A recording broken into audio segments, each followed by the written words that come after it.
Blog Talk Radio.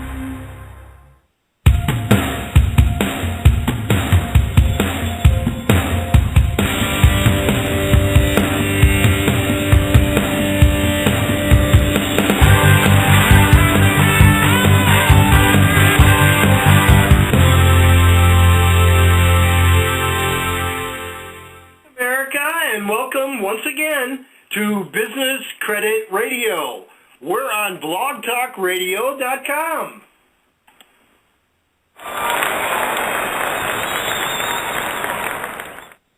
And as everybody is learning, Business Credit Radio is the voice for credit and financial professionals worldwide.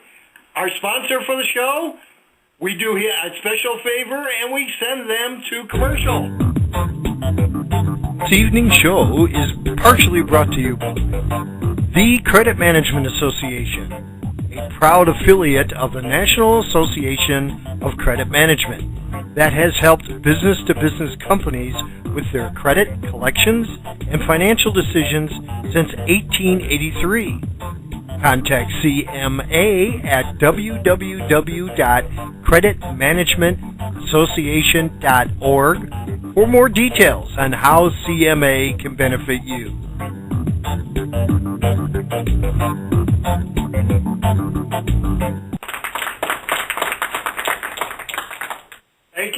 Thank you. We have new co-hosts tonight. Well, one of them is new. Mr. Rick Balgobin from CCMA in Denver, Colorado. Say hi, Rick. Hello, gentlemen, and good afternoon, and welcome to our show. And now we have Tony Gato, one of our newest associates to CCMA, and he's calling from the beautiful Sunshine State. Say hi, Tony. Balmy, but nice. No sense of complaining. Good to be here. Okay, good. He's back. You were gone for a minute, but that's okay. I was gone. I'm always gone. Yeah, well, but not forgotten. Good. Eddie Sumar is one of our usual co-hosts, but he's unavailable today, so we got Tony sitting in for him. Today we're indeed honored to welcome back Mr. Norman Taylor, who's growing to be a strong friend of ours. Norman began life as a credit manager on September 30th, 1971, as an office and credit manager for a retail store. He served as a director of credit management, manager of credit, accounts receivable, pricing, and billing in a wide variety of industries, which include apparel, footwear, media, food, lighting, sporting goods, textiles, furniture, carpet, tire and rubber, machinery, and coated films. Wow, okay. Also, he's worked independently as a receivable consultant. Mr. Taylor currently is employed by NIIT Media Technologies, LLC, in Augusta, Georgia. He served or chaired numerous creditors committees in prominent national bankruptcy cases. He was one of 13 authors of Principles of Business Credit, the text from which the National Association of Credit Management classes are taught nationwide. He authored several text or management guides used by various firms: the Pocket Credit Assistant, the Pocket Guide to Credit Insurance, the Pocket Customer Visit. A seminar leader or class instructor on various financial and professional topics involving cash flow analysis, text demystifying the cash flow statement, international credit, public speaking, accounting, business law, and personal finance. Norman served on the South Carolina Export Council, U.S. Department of Commerce.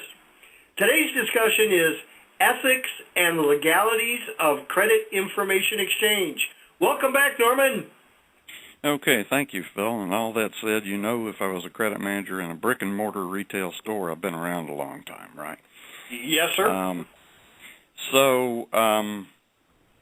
This particular topic came of interest to me a good while ago because and I'm sure the folks on the phone with me are going to have opinions about the subjects we're going to bring up, maybe different than mine. That's why I'm going to say mine first, so they don't tackle me too hard with their opinions that are different. But it's always a matter of discussion and debate about exchanging credit information. Is a certain thing legal? Is it ethical? And it's kind of funny how I came by part of what I'm going to present today, because it was a survey that was taken probably 20 years ago. And I noticed how little it has changed in 20 years. That was a group of prominent attorneys, an NACM affiliate manager, and a group of experienced credit managers.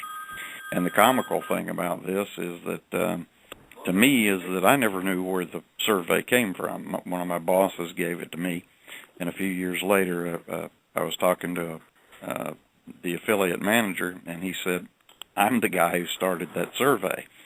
And so he was the person the affiliate manager who participated in this. But basically, and I'm going to, if you're looking at the bullet points, I'm going to do 1 and then 3 and then 2 instead of 1 and 2 and 3. But this particular survey deals with, is the handling of a question ethical in terms of exchanging credit information? You and I are going to exchange credit information about this particular customer or this subject. Is the handling, the sample handling that we're going to look at, ethical? And is it legal? And at the end, I think you're probably going to find some things that surprise you. And when you look at the reason that something is maybe ethical when you didn't think it was, you'll realize from the answer.